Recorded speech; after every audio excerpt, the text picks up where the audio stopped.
Hello, everyone. This is JT Keating, Vice President of Product Strategy here at Zimperium. I would like to welcome everybody to our latest webinar. We are putting a regular cadence around the questions that customers and prospects keep coming and asking us. And as you know, or I believe you know, Zimperium is in the business of protecting enterprises against mobile risks and attacks. And we do it in two ways. We either do it on endpoints that the employees are using to access corporate data, or we do it in the mobile apps that are being produced by the enterprise. And this particular session is in that second category, where a lot of the folks that are in the mobile app development business have been coming to us, and they really have two questions. One is, how can I figure out if I'm making any kind of mistakes in development that I need to fix before I put it out? And then they also ask us, okay, once it's out there, how do I protect it? And what do I need to protect it from? So that's what this session is all about. We're going to actually be talking about how malicious apps actually attack your mobile app. So a couple perfunctory comments per usual. We're going to try and keep it to 20-25 minutes worth of content. We like to keep these whole things to 30 minutes, including Q&A, because everybody's very busy. And frankly, we all kind of get bored after 30 minutes. So we'd like to kind of keep it tight anyway. There will be an archived version of this up on the site before too long, and we can also make slides available to folks, and we have some next steps that we can do at the end. If you have any questions, please put them in early and often. If we actually think it's something we want to address immediately, we will. Otherwise, we can wait till the end to facilitate it. Please don't use the chat capability. We've had some difficulties. So even if you're having technical difficulties, please just drop it in the Q&A. I can't hear, or whatever the case may be. Just put it in there. So we're going to dive in. We're going to talk about this. Unfortunately, one of our presenters is not able to make it today, and that's awesome, which is really unfortunate because he is the author of a discoverer and author of a recent post that we did, a disclosure we did, and that we'll be talking about here in a quick minute. But we'll make him available as soon as we can. Unfortunately, he had a death in his family. And so obviously our thoughts and prayers are with him. But we're going to run through it. We've got the content and the subject matter expertise to be able to do it. So I'm joined by Krishna. Krishna runs product strategy for us specifically on the mobile app and mobile app protection side of the world. Highly knowledgeable about this side of the equation. So Krishna, thanks for joining me, brother. Oh, thanks, JT. Really psyched to be here and looking forward to providing some good information for all our customers. That's perfect. So could you advance one slide real quick? Sure. And Krishna, can you kind of start setting the stage for us a little bit, will you? Yeah. So when we think about malicious apps, mobile and apps in general, right? I think it's really important to understand how even bad actors kind of perceive mobile, right? And if you think about mobile, right? We do everything in apps today, right? If you think about it, just look at your phone, there are over 100 apps. And the apps are so powerful because we create, we view, and we communicate tons of information via these apps, right? That's what makes them so powerful. And if you think about your apps, a lot of it is sensitive information, right? Whether it be your personal information, contact, address, health, right? These apps know a lot about us, right? And that's why when you think about cyber criminals or malware authors, they understand that, right? Today, 90% of our time on your mobile phone is spent in apps, right? If you think a few years ago, most of that was in the browser app, but not anymore, right? So apps have become very powerful. I mean, the most boring thing I do on my phone these days is call someone, right? Mm-hmm. So it's all about what do we do on these apps, right? That makes them so valuable to bad actors. Yeah, no, that's it's funny. I was laughing when you were talking about that, Krishna, about, sometimes I think my kids don't realize what a phone means. It's like you're like, hey, and because to them, frankly, they don't even make calls. Yep. They'll FaceTime, which is an app, right? So like you're saying, I mean, apps are basically the touchstone of the entire thing when it comes to mobile. So, and as we've talked about before, there's productivity apps that are on there, but you know, the average phone has somewhere around 80 apps on it, right? Um, and so there's a lot of apps, and so that it also means that there's also an opportunity to potentially hide pretty well. But talking about specific malicious apps, what are the main things that we're going to dive into?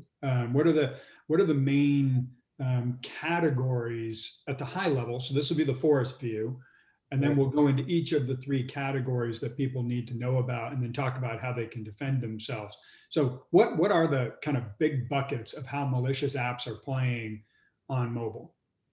Yeah, no, for sure. If you, I mean, just thinking about the amount of PII data that apps store, right? I think it's kind of obvious that compromising storage is very attractive, right? Because think about it, we volunteer a lot of data. That data needs to be stored somewhere on the device and maybe off in a remote server somewhere. And there are decisions being made that impact what information is available to bad actors, right? Second, communication, right? If you remember mobile apps from 10 years ago, they were very basic, right? They did one thing and they did one thing well. But you look at apps today, they're multifunctional, right? One app can do multiple things, right? You have an instant messaging app that you can message, you can make a call, you can share documents. So the apps themselves are communicating with other apps a lot more on your device, and they're communicating to more than one place on the backend because they're trying to be as user friendly and provide as much value to the user. So that gives a lot of opportunities to compromise communication. Last but not least, the screens themselves. I mean, look at your favorite apps today, right? They are so user friendly, right? Usability is such a big aspect of it, right? But what do you also see? There is a screen that shows all your information, right? There's at least one screen that shows all your personal data, that shows your banking information, right? Everything pops up on a screen, right? So these are three things that we're seeing that malicious actors and cyber criminals like to target because they all present opportunities to steal valuable data. You know, I think there's one observation and then a question for you before we dive into the three individual pieces. And so the observation is, and particularly when you were talking about the compromising communication side of things, we all know that one of the differences between mobile and traditional endpoints, apps got to play with each other all day long. That's where the term malware came from. Malicious software got shortened down, right? You know, it's where it came from. Um, we all know that on mobile, apps are in containers, right? So I think one of the common misperceptions is, okay, so they're in containers, but there are ways where they can communicate with each other. And there are ways, if somebody is able to use social engineering, which a lot of malicious apps do, we're gonna go into that. A lot of apps use some variation of social engineering to get people to give them permissions that they shouldn't necessarily have. But when you were talking about the communication one, the fact that apps are communicating with apps means that apps are communicating with apps. So if you can tap into that, as we're going to talk about, I think it's real interesting. I guess one question I've got, because I'm sure a lot of people will be talking about this or wondering about this. When we're talking about malicious apps, how much are we talking Android versus iOS today, in terms of a lot, or there's some of these things that are inherent in both? Is there a difference, I guess, right now? Or are we predominantly going to be using Android, for instance, as a case study? Like, what are your thoughts on the iOS Android side of things? I think definitely for some of the cases we're talking about today are more pervasive in Android, JT, right? But you'll see as we talk through some of these techniques, they actually work exactly the same way or very similar on iOS, right? So they're great techniques on both. It's just Android being a much more open market, we see a lot more apps being scrutinized and abused. But there's some techniques, and we'll touch on those, that really work for iOS and Android. Yeah, and I think it's really important to note right here as we dive in. And part of the reason I'm asking that question is, sometimes if there's something in your head when you come into a presentation like this, until somebody takes that out of your head, you can't listen to the other stuff, right? I think it's really important, and we're going to be talking about the case that Asim discovered. It's really important, as you were talking about, the very open ecosystem on Android. Well over 90% of the malware that we see on Android come from third-party app stores.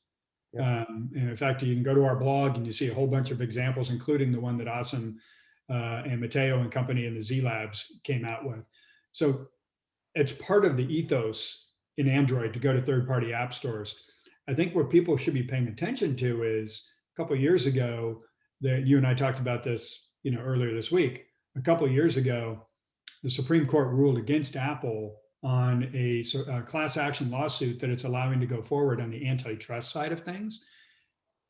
Basically, what the antitrust, what the defendants, not defendants, what's the opposite of defendant, but the people bringing the case, they're basically saying we should be able to go to third-party app stores, and they're saying that the app stores monopoly. If that class action lawsuit wins, which most experts think that they will in a matter of time, Apple will be forced to open up third-party app stores. Well, that's where all the malware is coming from. So for me, it's like, okay, we're going to focus on Android here and talk about capabilities and examples. But one of the things we like to do is educate people on the things we see changing in the market. That's one of the things that we see potentially changing. So with that, let's dive into each one. Let's talk about the storage side of things. Can you give us a little visibility into how are malicious apps compromising stored data? Yeah, sure. So one of the fundamental things about storage, right, if you're developing either an iOS or Android app, is you have to make a lot of choices, right, depending on what data your app uses, right? If you look at Android, you have internal storage and you have shared storage. And depending on the type of data you're dealing with, right, whether it's sensitive data, whether it's logs or cache, developers are forced to make decisions as to where they want to store that data as the app is running on the device. And we constantly see developers not making the ideal decision, right? Simple examples, like for example, logs and cache. When people think logs and cache, we think it's okay to be stored in external storage, but they don't go and check to make sure it doesn't contain sensitive data. There's always stuff written in clear text that we find in logs, right? Another big misconception. People think internal storage is always secure, but if your device is jailbroken and rooted, that's not the case, right? And that's a big thing. People don't realize that if you go ahead, someone jailbreaks the phone, now your app's running on a compromised device, and you don't have the liberty of some of the security that Android gives you, right? Or iOS gives you. Yeah, I think, and that also gets into categories of when we see apps that are not obfuscated. But the major fundamental issue there is, and it's a mind shift that people really have to get used to.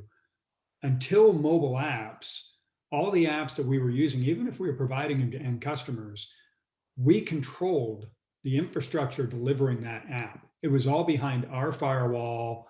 And the only thing people were using is maybe a dumb browser to come get it. But all the app brains and logic and APIs, and that was all behind a firewall. In mobile apps, you create this blob and you put it out into the public app store where A, the bad guys can get a hold of it because it's public app store, and B, it's running on devices that, frankly, think about consumer devices, people don't update because they're worried about slowing down, the games they're playing, and they get on bad networks and they install malicious apps, as we're talking about here, so it's a different ball game if you're saying, hey, I'm trying to defend my castle versus I'm trying to defend the chariot that's going across the wide open plains. Those are two different things, right? Absolutely. And that's why you make a great point, right? Once you make that poor decision and that app goes out there, there could be 100 million instances of your poor decision floating out there, right? and you can't, there is no way to fix it in one shot, right? It's really, really hard once you make that poor decision. Right. What are some other ways that data is compromised? Yeah, so this one's really interesting, right? It's officially, it's techniques called media file jacking, but here's kind of how it goes, right? We all love instant messenger apps, right? The WhatsApps of the world, Telegram, Signal, now very popular. Think about this. Let's say one of your friends sends you a video or an audio message, right? Get it on your WhatsApp chat, and we typically tend to save it on the phone, right? Because these are large files, and that's how the app's set up. When you, let's say you saved it on the phone first, and then you wanted to view it. There are malicious apps out there right now that between you saving it on your device and actually seeing it in WhatsApp, they could manipulate that file, right? Hmm. If you think about that, that's insane, right? This is real-time manipulation of content is what some of these apps are capable of, right? And we don't really think about that when we think about fake news and manipulation, but here's a great example of where we saw this, right? Let's say someone sent you an invoice, right? Mhm. And you were going to look at the invoice and then transfer money.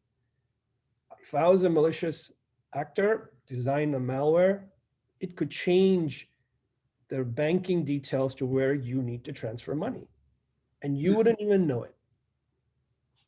Right? So is this potentially, because I know that we probably don't know, but is this potentially what might have happened to Mr. Bezos when he received the WhatsApp video and then his phone got compromised? Is that potentially this or?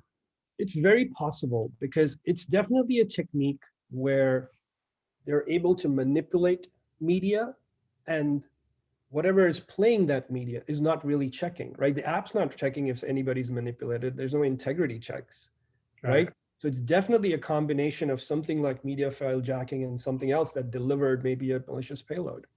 So this is again another example of local storage being compromised. And what's the last example here before we pivot over to the next category? Yeah, exfiltrating files, right? And this is also an interesting notion. You know, when this happens a lot because a lot of us love taking pictures, right? So if you look at all of our phones, there is gallery apps, for example, right? There are apps that take all the pictures on your phone, let you view it, maybe put a filter on it, edit, and so on and so forth, right? But one of the things we don't realize is all these, when you take a picture on your camera, right? All the photos are shared in shared storage where other apps can access it, right? Because they want other gallery apps on your phone to be able to access this. Meaning now you have multiple apps sharing the same location. Well, if I was a malicious app posing as a gallery app, I have access to the same storage where you're storing your pictures. I could literally just copy the pictures or copy thumbnails off of the device and exfiltrate it.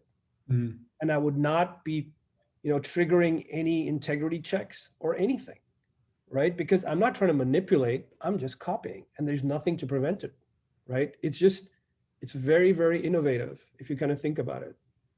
Yeah, this is one of the capabilities we'll talk to here in a second on the fake system update that Awesome had discovered. That was one of the capabilities in particular, as you were talking about, and it's, again, we got to give these guys credit for being smart. A lot of the reason that they're exfiltrating, for instance, thumbnails is because it's a smaller file size, and then they can figure out which ones they actually want, but without raising any interest. And so it's pretty clever. All right, what's the next category? So this is communication, right? Like you mentioned, I think just like storage, communication also presents a lot of opportunities. And this is an interesting one. For those familiar with Android, we have something called intents, right? Think of it as, yeah, all apps are in sandboxes, but it's a mechanism for screens within the same app to communicate, or apps communicating with other apps, right? And this happens in instant messaging apps. Whatever instant messaging app you use, WhatsApp, Signal, all of them have a contact info screen, right? All your contacts are stored on your phone, but when you pull them up in the instant messenger screen, you have your friend's information.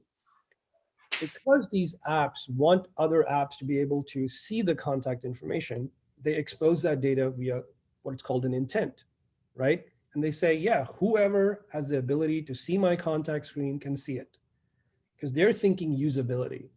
But Mhm. think about a malware that poses, that says, hey, I can handle your contact info screen. It can just call your app and pull that contact info screen, and now it has access to all your phone number, email, address, right? So something that was created for usability and a great user experience, it can be abused. And the way authors know about this is if they unpackage your app in a manifest file, it tells you exactly what an app exposes. So it's not even that hard to know what features are being exposed by the app. You know, Uh, Christian, one of the things that comes to mind for me off of something you were just saying right there, is, you know, you're a lot of times, you know, people might say, hey, is this really happening? Right? I mean, people will ask, and clearly you look at all the discoveries and disclosures and everything, the answer is yes. Another way of looking at the answer being yes and proof points of the answer being yes is how many security patches are coming out by Apple, by Android, et cetera. How many security patches come out for the apps themselves, and also things that change. And so I'm thinking about intent here, and we'll talk about templates here in a second. But it's a constantly shifting game. And as the bad guys find ways of exploiting some of these things, then the industry and companies like us and Google and Apple, we have to adjust to counter. And what came to mind was on the template one, which we're going to talk about next, it used to be that the bad guys took advantage of accessibility. It was around the ADA, the disabilities capabilities, yeah. that they were using that as a way to manipulate the screen that you were looking at. So again, to your point, just like intent, it started off as a good idea, but then it starts getting abused, right? And so we're constantly having to figure out these pieces and to figure out how to defend against it, right? So what's next on the communication side? So the next one is also something similar to intents, and this will hit home because this is um, we another app that we all use, mail apps, right? Um, Yahoo Mail is known to have this issue in the past that they addressed. Think about how we use our mail apps, right? When you install Yahoo Mail or any other mail, the first permission it says is, "Can I access your contacts?" And we're like, "Yeah, sure, no problem," right? Because it makes my life easy. But then when you go back into your app, a lot of these mail applications, they say, you know what, I was talking to JT the other day and I forget what that conversation is. Let me pull up that conversation. And it lets you pull up conversations that you might have had in email with some of your friends. To render that conversation, sometimes it's a large text file. And the mobile app says, hey, I can't show this to you, but here's some other apps that can actually handle this conversation in the format that I offer. If you're a malware app posing as a utility app, you could raise your hand and say, hey, I can handle that conversation for you. Let me show it in my app. Boom. What you've just done is you've sent your entire email chain with email addresses and any other contact information to this app that you trusted, right? Mhm. And the biggest thing here to note, the app that raised its hand never had permission to see your contact info to begin with, right? So goes back to your point, JT. I think sometimes when we read some of the articles coming out, we feel without permissions, malicious apps can't do much, but not the case, right? Intents is a way to kind of work around these permissions and still steal your data. Yeah, and you know the other thing that comes up, and we're at 25, so we'll make sure we pop through some of this stuff pretty quickly. But one of the things that really comes up is we have to account for the fact that people make bad decisions. You know, it's when you're trying to figure out how am I going to defend myself, right? We have to account for that reality. So you actually do need some kind of runtime ability to be able to detect these things. And this is not a product presentation. This is a here's what you need to deal with presentation. But what do you need to deal with that we've been covering so far, right? Well, one thing you need to deal with is you put your app into a public app store that with all its good, bad, and the ugly, it's now out there. You have to account for the fact that bad guys physically can get a hold of your code because it's in the public app store. You have to account for the fact that users will fall victim to free apps, free, no such thing as free, by the way. There's a business plan behind every app. They will not upgrade, right? They will click yes, yes, yes for any app that they're installing. So we have to account for those things when we're figuring out how do we counter it from a defense standpoint. So what's the last communication one? Then we'll pop over to templates. Yeah, and this is another great example of what you said, right? End users, we care about convenience over security. That's just a fact, right? And this is a great example, right? Think about some of these apps like banking apps, right? You have to go log into the app, 4 clicks down to get to your account info screen, right? And we're like, well, that's too much work. Let me just save a shortcut on my screen, right? Kind of makes sense. If it's an app that you use, have a shortcut to a screen that you always need to look at. Right. But look at what's happening, right? Malware sitting on your device can actually look at the apps on the device, and they know there's a certain vulnerability with deep links, right? It's a well-known vulnerability in Android.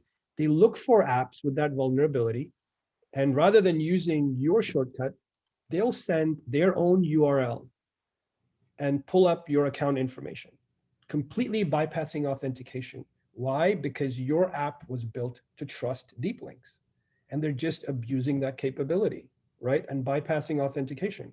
You never think about it, but again, convenience abused. Yeah, no, absolutely. And a lot of the things that these guys are doing, if a user can do it, the app can do it if they're given the right permission or more, right? Yeah. So here comes the next one, and this is one that's gotten a lot of run, whether it's BankBot or BlackRock or these template overlays are these ones are scary, and these are definitely ones that your app needs to be self-aware to know whether or not it is potentially being targeted and or victimized by this attack. So explain this approach. Yeah, so I'm kind of put these because I think most of the malware that have hit the banking industry have used one or all of these techniques, right? BankBot, EventBot, right? Screen overlays.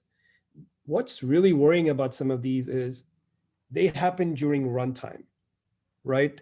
Your app is running on an end user's device, and you have a malicious app that is smart enough to figure out what banking apps you have, and then find the screen overlays, and then capture all keystrokes and scrape content, right? And all of these methods, right, are based on accessibility, right? This one is really what's core to this is the accessibility permission, which allows the app to listen to, oh, are you now using a banking app? Let me put my overlay screen over it. Oh, you're typing something in a retail app. Let me scrape the content of the screen. So all these widely popular in banking, heavily use accessibility permissions to do this. And it's extremely, extremely sophisticated and is on runtime. This is not something you address during development, right? Your app needs to be intelligent enough to recognize this and then address it. Yeah, and I think one of the main things for this, a couple thoughts on this real quick, for the folks that are listening.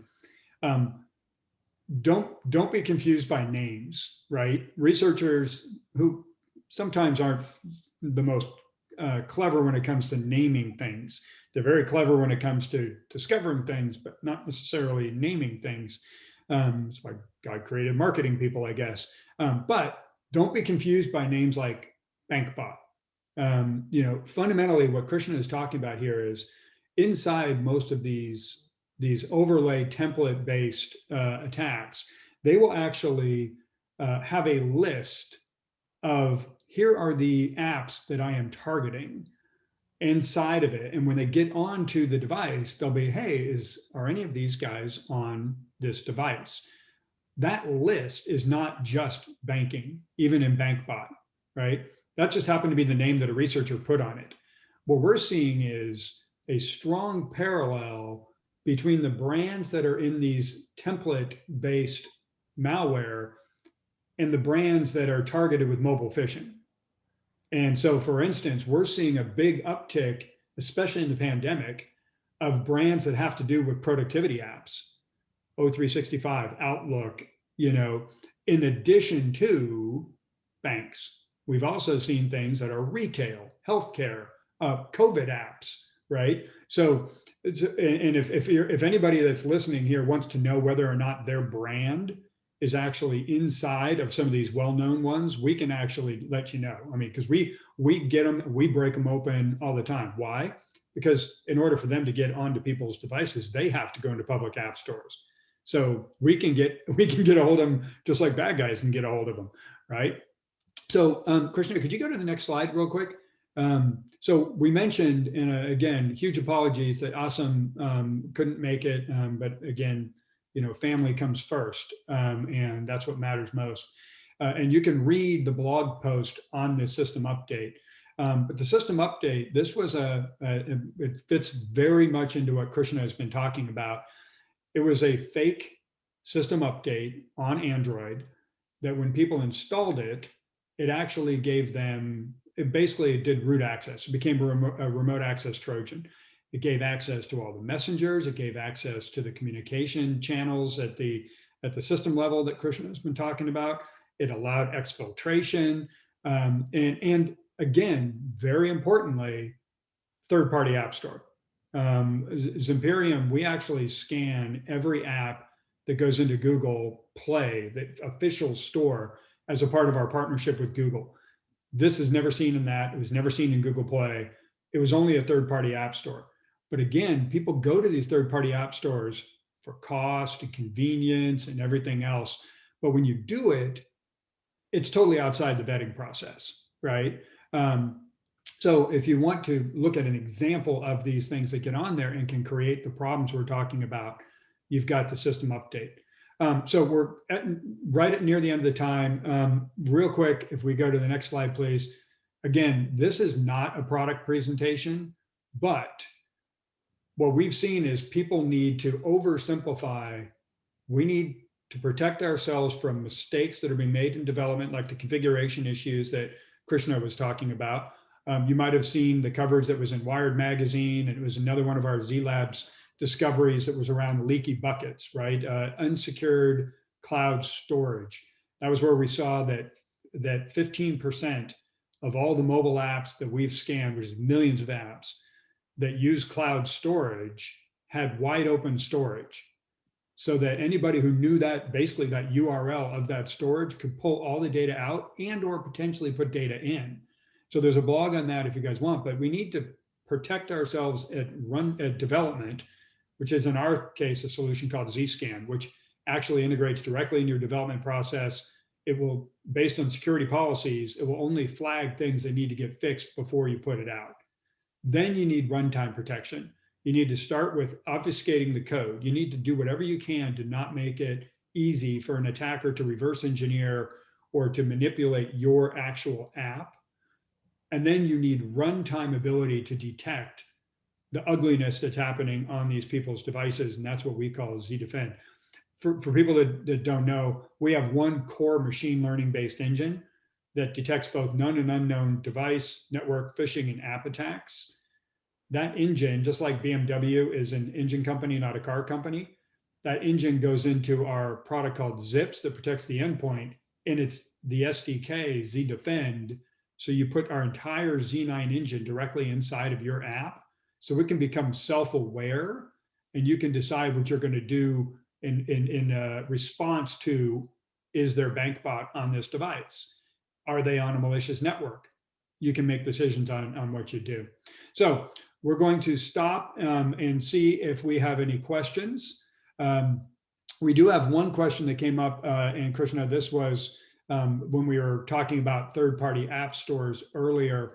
And the question is, but as we're using Android Enterprise, how probable is it that malicious apps are being installed through third-party app stores? So for me, I'm going to break that question apart in a few ways, and then Krishna, why don't you add on to it?